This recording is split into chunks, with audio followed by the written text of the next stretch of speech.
টাকা থাকলেও অনেক কিছু পাওয়া যায় না, এইটা তুই বুঝলি না রে ভাই, তাই তো? আর নতুন করে কি বলবো ভাই, কোভিডের সময় আলমারির টাকা আলমারিতেই, ব্যাংকের টাকা ব্যাংকেই, আমরা চলে গেছি হরি বল, বল হরি হরি বল। তাই টাকা থাকলেও হবে না, তো ইচ্ছা থাকতে হবে, ইচ্ছা, বুঝলি তো ভাই?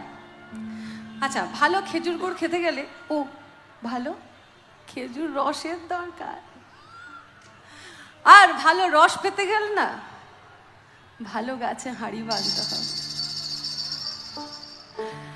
ওই ভালো রসের জন্য যেমন ভালো গাছে হাঁড়ি বাঁধতে হয়, ঠিক তেমনই আমাদের জীবনে ভালো শিক্ষা, ভালো সংস্কৃতির জন্য ভালো মানুষের সঙ্গ করতে হয়। কথাই আছে না, যেমন গুরু তার তেমন শিষ্য। তাই গাছ যদি ভালো না হয় রস ভালো হবে না। আর যদি যদি আপনার ওই হাঁড়িতে ফুটো থাকে তাহলে সব রসাতলে।